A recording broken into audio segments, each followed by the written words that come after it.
Hello everyone, I hope आप सब मस्त होंगे। लेकिन आप लोगों को और थोड़ा सा मस्त और बिंदास फील करवाने के लिए मैं आ गई हूँ और एक नोवेल वीडियो को लेकर। तो फटाक से चलो वीडियो का रिकैप खत्म करते हैं और नेक्स्ट पार्ट पर चलते हैं। लेकिन एक मिनट गाइस, आप वीडियो को लाइक करना भूल गए ना? चलो लाइक कर दो, क्योंकि वीडियो तो आगे काफी ज्यादा मजेदार होने वाला है। और साथ ही साथ अगर चैनल में नए हो तो चैनल को सब्सक्राइब कर देना। तो हमने पिछले एपिसोड में देखा था मास्टर याओलाओ अपने पूरे टोली को लेकर जैसे ही सॉर्टर्न सेंट्रल प्लेन में प्रेजेंट होते हैं, वहाँ के आसपास के सिर्फ और सिर्फ रेत को देखकर और बंजर जमीन को देखकर शोयान मास्टर याओलाओ को हजार सवाल करने लगता है। और मास्टर याओलाओ शोयान को अच्छे तरीके से हर एक चीज एक्सप्लेन भी करते हैं। फिर अब जब वो ट्रेड फेयर के एंट्रेंस के अंदर एंट्री लेते हैं, उन लोगों को एक बड़ा सा शॉप मिलता है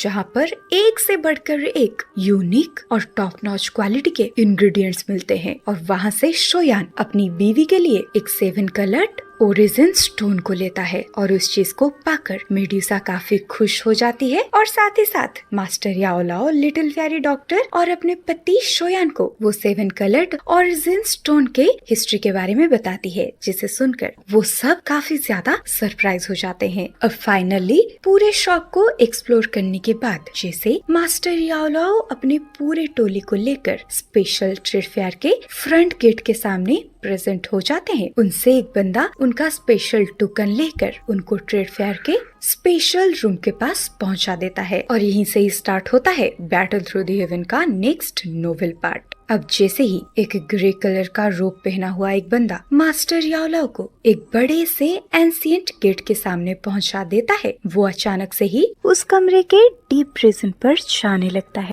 इधर मास्टर याओलाओ भी बिना कुछ कहे उस बंदे को फॉलो करने लगते हैं। अब उस बिल्डिंग के अंदर और थोड़ा सा आगे जाने के बाद वो लोग फाइनली एक कमरे के सामने आके रुकते हैं। अब सामने चल रहा वो ग्रे कलर का ओल्ड मैन भी रुक जाता है और पीछे मुड़कर मास्टर याओलाओ को ग्रीट करके बिना कुछ कहे वहाँ से गायब हो जाता है। अब उस बंदे के वहाँ से जाने के बाद मास्टर याओलाओ कहते हैं ये हमारा फाइनल डेस्टिनेशन है। अब मास्टर याओलाओ जैसे ही वो एंशिएंट गेट को पुश करते हैं, उस कमरे से एक हल्की सी लाइट बाहर आती है। अब मास्टर याओलाओ उस कमरे के अंदर चले जाते हैं। टीचर को आगे जाते हुए देख शोयान का पूरा टोली भी उनको फॉलो करने लगता है। अब सामने से वो लाइट्स जैसे ही डिसअपीयर होता है, शोयान को एक एंशिएंट हॉल दिखाई देता है और उस हॉल का साइज कोई एक स्टेडियम का आधा हिस्सा जैसा है। और उस एंशिएंट हॉल के अंदर बहुत सारी चेयर्स भी प्रेजेंट था और आधे से ज्यादा सीट के ऊपर बहुत सारे फिगर प्रेजेंट थे पहले से ही। और शोयान की ग्रुप की तरह वो सारे बंदे भी ब्लैक कलर के रोब को पहनकर रखा हुआ था, जिसकी वजह से शोयान को किसी की भी आइडेंटिटी के बारे में नहीं पता चलता। अब शोयान की पूरे टोली का एंट्री के बाद वहाँ पे प्रेजेंट हुए बहुत सारे लोग उन्हें घूरने लगते हैं। उनमें से कुछ लोग तो सीक्रेटली शोयान की टोली की आइडेंटिटी के बारे में चेक करने लगते हैं, लेकिन वो लोग बिल्कुल भी सक्सेसफुल नहीं हो पाते। और ये चीज को शोयान और मास्टर याओलाओ दोनों ही नोटिस कर देते हैं, लेकिन मास्टर याओलाओ बिल्कुल भी कोई भी कदम नहीं लेते, वो भी इस सारी चीजों को इग्नोर करते हैं। अब वो उस कमरे के एक साइलेंट कॉर्नर को पकड़ कर बैठ जाते हैं। अब बैठने के बाद मास्टर याओलाओ अपने चारों तरफ एक स्पेशल इनविजिबल शील्ड को क्रिएट कर देते हैं और अपने स्टूडेंट को बोलते हैं हमें यहाँ पर केयरफुली बात करना होगा, नहीं तो यहाँ पर हमारी बातें लीक होने की प्रोबेबिलिटी है। अब मास्टर याओलाओ कहते हैं चलो हम वेट करते हैं, यहाँ पर भी सारे प्रोग्राम बहुत जल्द स्टार्ट होने वाले हैं।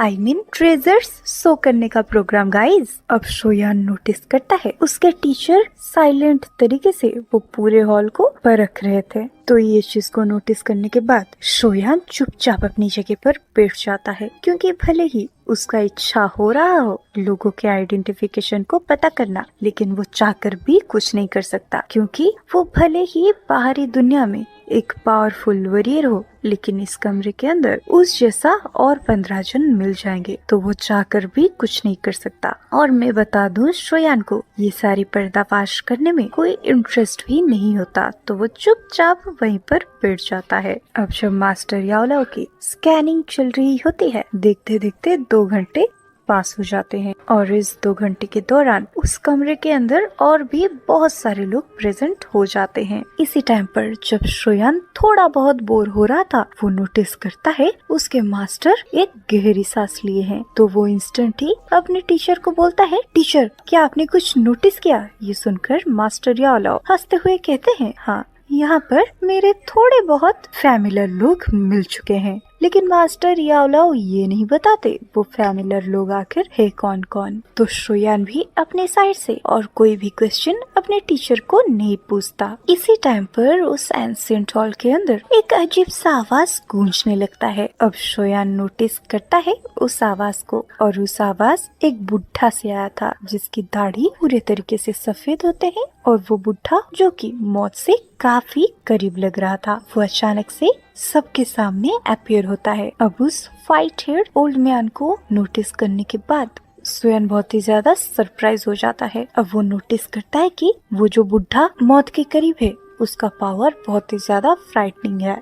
वो एक इलाइट डाउजन का वॉरियर है। अब श्रेयान मन ही मन बात करता है, 9 चेंज पीक डाउजन। लगता है अधमरा सा दिख रहा ये बुढ़ा ब्यानशिंग लेवल पर ब्रेक थ्रू होने में बस आधा कदम पीछे है, और अगर ये अपनी बॉडी के अंदर की टाउकी को बस एक बार सप्रेस करने में सक्सेसफुल रहता है तो फिर उस टाउकी में एक बड़ी सी ट्रांसफॉर्मेशन होने वाली है, और उसके बाद ये बुढ़ा एक ग्रेट ब्यानशिंग बन जाएगा। अब इसी टाइम पर जब लिटिल फेरी डॉक्टर और मेड्यूसा उस बुढ़े को ऑब्जर्व कर ही रहे थे, मास्टर याओलाओ कहते हैं, रिफ्लेक्टिंग ट्रेजर माउंटेन का माउंटेन चीफ है ये बुढ़ा, और इस बुढ़े का नाम है ओल्ड मैन वाओ शैंग, और इस बंदे ने अपने लाइफ में बहुत सारे खजाने को देखा है, जिसकी वजह से इस बुढ़े का आईसाइट बहुत ही ज्यादा शार्प है। और जब पहली बार मैं इस बुढ़े से मिला था तब ये बुढ़ा सेंट्रल फ्लेस में काफी ज्यादा जाना माना रिनाउंड एक्सपर्ट बन चुका था, और इसका अभी का स्ट्रेंथ और लेडी 9 चेंज पीक डाउजन में पहुंच चुकी है, और ये बुढ़ा बैनशिंग से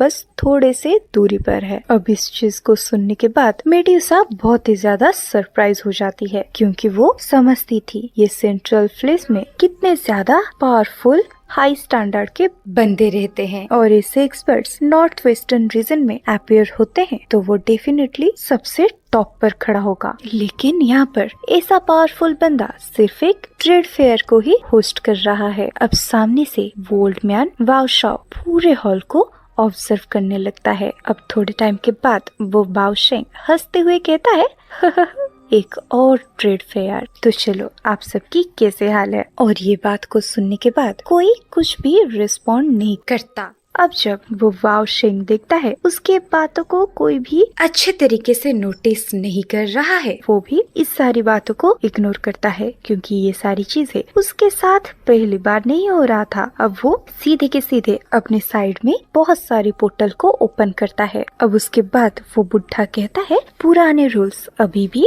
अप्लाई होते हैं। आई होप आप सब लोग वो सारी चीजों के बारे में अच्छे से जानते होंगे। अब वो बुढ़ा सबके सामने स्टेज के ऊपर अपीयर होके बोलता है, तो जब यहाँ पर सब लोग प्रेजेंट हो चुके हैं तो चलिए मैं और फालतू की बकवास ना करते हुए ट्रेड फेयर को स्टार्ट करता हूँ। अब इस चीज को सुनने के बाद उस हॉल में प्रेजेंट हुए सारे बंदे एकदम से वो बुढ़े को देखने लगते हैं, क्योंकि सब जानते थे ये स्पेशल ट्रेड फेयर में मौजूद हर एक चीज बिल्कुल भी ऑर्डिनरी नहीं होती। अब सामने हमें दिखाया जाता है वो बुढ़ा सबके सामने अपने हाथों को वेव करते हुए अपीयर करते हैं व्हाइट कलर के बोन विंग्स का पेयर को, और वो एंशिएंट विंग में से लगातार थंडर्स की आवाज आती है। अभी जाने पेशाने बोन विंग्स को देखकर श्रेयान बहुत ही ज्यादा सरप्राइज हो जाता है। अब वो कहता है डेमन फिनिक्स विंग्स, और श्रेयान सबसे ज्यादा सरप्राइज इसलिए हुआ था क्योंकि हेवन फिनिक्स ट्राइब के लोग उनके ट्राइब मेंबर के बंदों के बॉडी पार्ट को बिल्कुल भी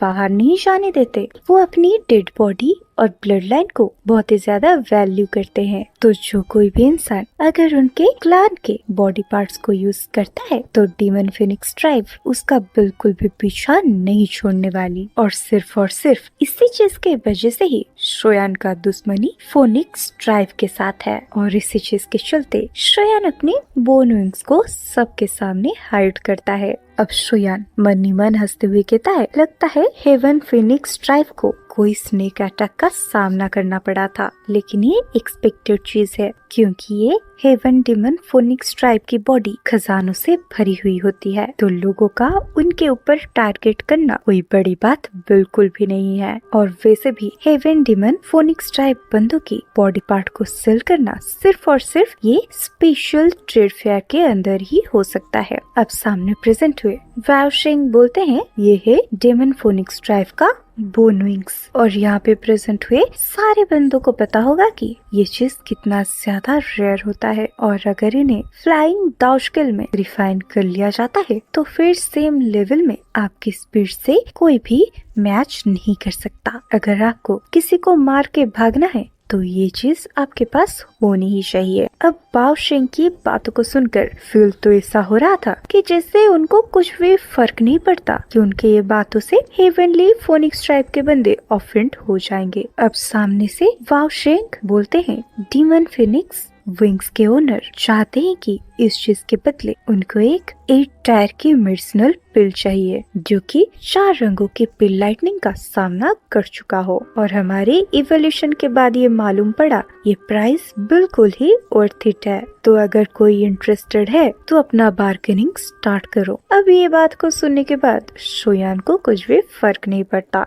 वो आराम से अपनी कुर्सी के ऊपर और ज्यादा फैल कर बैठ जाता है क्योंकि शोयान के पास पहले से ही डेमन फोनिक्स विंग्स प्रेजेंट है। और वैसे भी इसी चीज का इस्तेमाल करते हुए ही शोयान ने कई बार अपने कितने सारे दुश्मन के हाथ से पीछा छुड़वाया है। तो शोयान मन ही मन कहीं ना कहीं एक्साइटेड होता है ये जानने के लिए कि कौन है वो लकी पर्सन जो ये बोन विंग्स को अपने नाम आज करने वाला है। अब कुछ टाइम तक हमें दिखाया जाता है वो बड़ा सा हॉल बिल्कुल ही पिन ड्रॉप साइलेंट रहा है, लेकिन इस साइलेंट को सेंस करने के बाद ओल्ड वाओशिन बिल्कुल भी कुछ भी फ्लक्चुएशंस नहीं दिखाते क्योंकि उन्हें सही से पता है ये स्पेशल ट्रेड में क्या क्या होता है। अब 5 मिनट के बाद फाइनली एक बुढ़ा का आवाज आता है। अब वो बुढ़ा कहता है ये मुझे चाहिए। अब वो बुढ़ा अपने स्पेस रिंग में से एक जेड बोतल को सीधे के सीधे ओल्ड वाओशिंग के ऊपर थ्रो कर देता है।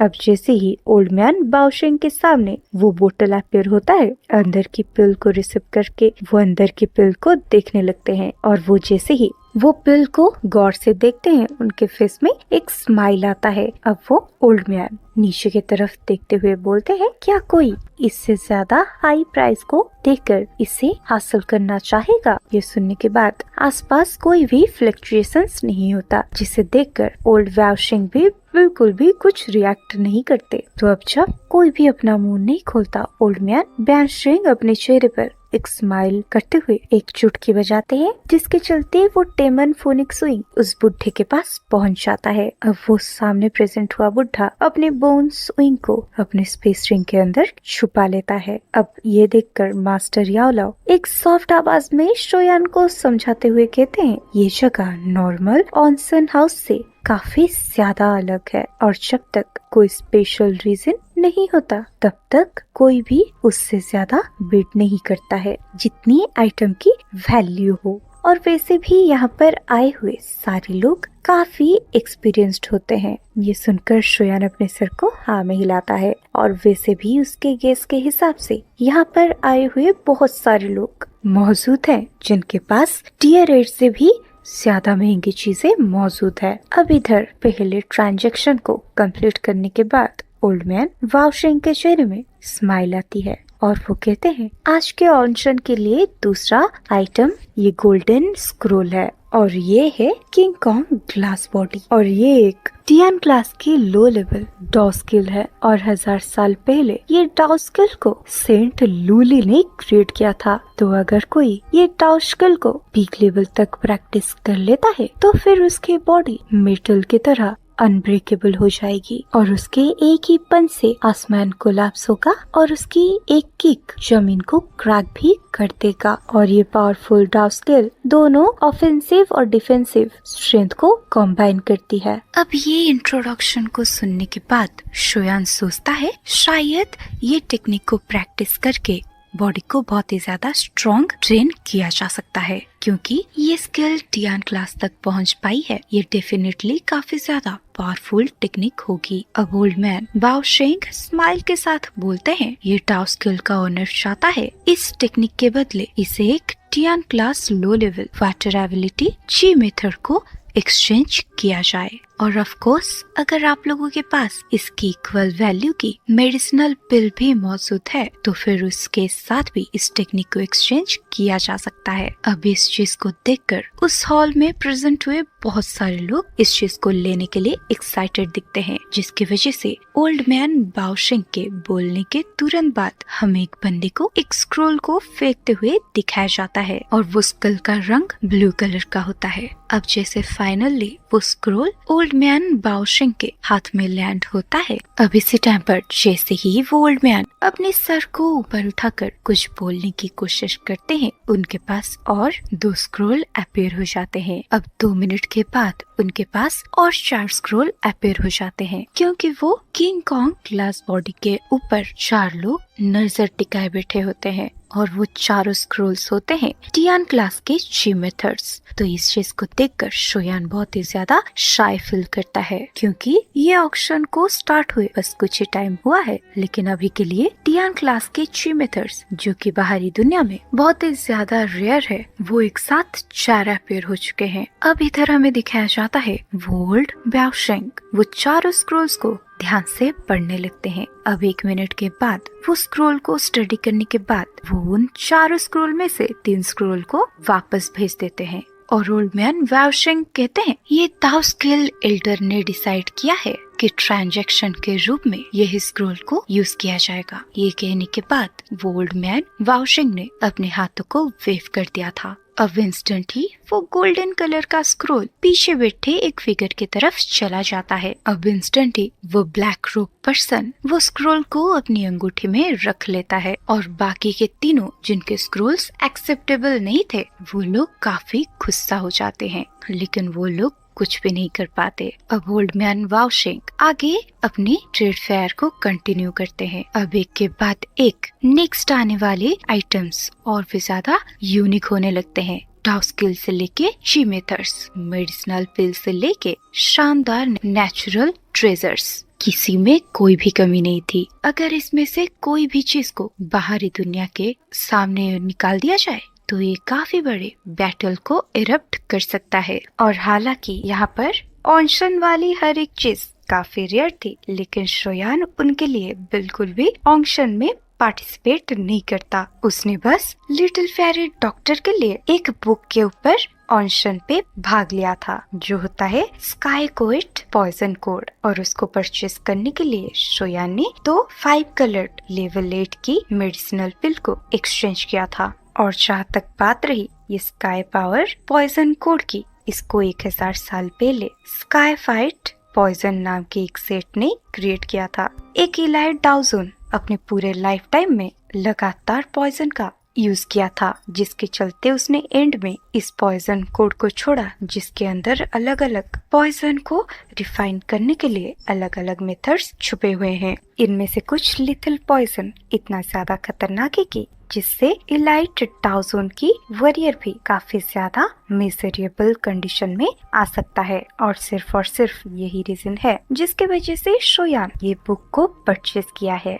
और वैसे भी बाकी के लोग इस बुक को लेकर कोई भी रिस्क लेने के लिए तैयार नहीं थे। अब जैसे जैसे आगे ऑक्शन बढ़ता जा रहा था, यहाँ पर मौजूद एक्सपर्ट्स की आंखें और भी ज्यादा फायरी हॉट होती जा रही थी। वो इंटेंस तरीके से ओल्ड मैन बाओ शेंग को देखने भी लगते हैं, लेकिन शोयान अभी तक बहुत ही ज्यादा टेंस्ड इसलिए था कि अभी तक भी शोयान के सामने उसको जो चाहिए वो अपीयर नहीं हुआ है, मतलब प्यूरिफाइंग डेमोनिक लोटस फ्लेम का लास्ट मैप का हिस्सा। अब सामने से ओल्ड मैन बाओ शेंग बोलते हैं, चलो स्टार्ट करते हैं इस ट्रेड फेयर के सेकेंड एंड लास्ट आइटम की ऑक्शन की। अब वो अपने हाथों को वेव करते हुए एक येलो कलर का स्किल को अपीयर करते हैं। अब ये सुनकर शोयान, जो कि अपने दिल में बहुत ही ज्यादा इम्पेशेंट फील कर रहा था, वो जैसे ही वो एंशिएंट स्किल को देखता है वो काफी ज्यादा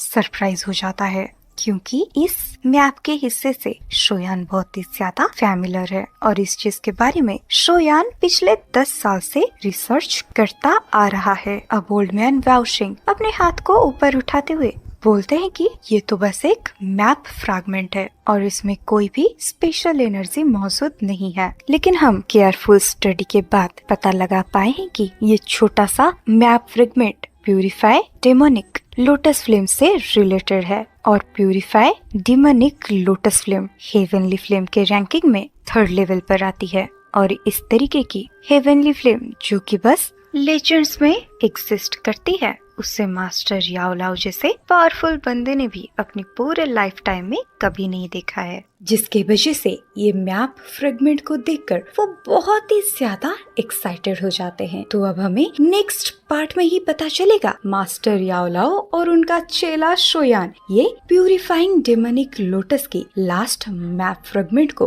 कलेक्ट कर पाते हैं या नहीं, क्योंकि यहीं पर ही खत्म होता है बैटल थ्रू द हेवन का ये वाला नोवेल एक्सप्लेनेशन पार्ट। तो गाइस, आप लोगों को क्या लगता है, क्या शोयान जिस चीज के चलते 10-15 साल से मेहनत करे जा रहा है वो इस चीज को इतना आसानी से हासिल कर लेगा या कोई बड़ा बवाल होने वाला है? तो गाइस, ये तो आप कमेंट करना, साथ ही साथ मुझे ये भी बताना आज का वीडियो आपको कैसा लगा, और अगर वीडियो पसंद आई हो तो वीडियो को लाइक करना, और अगर पसंद ना भी आई हो तो कमेंट में बता देना आखिर गलत आपको कौन सा चीज लगा, ताकि मैं नेक्स्ट टाइम खुद को बेटर प्रिपेयर कर सकूं। तो चलो गाइस, इसी के साथ ही मुझे यहीं पर आप लोगों को टाटा बाय बोलकर जाना होगा, क्योंकि अब जाऊंगी तब जाकर कल की वीडियो आएगी। सही बात है कि नहीं? लेकिन अगर आपको कल से पहले अभी के अभी इसका अगला पार्ट को देखना है तो आप मेरे वीडियो में सब्सक्रिप्शन ले सकते हो।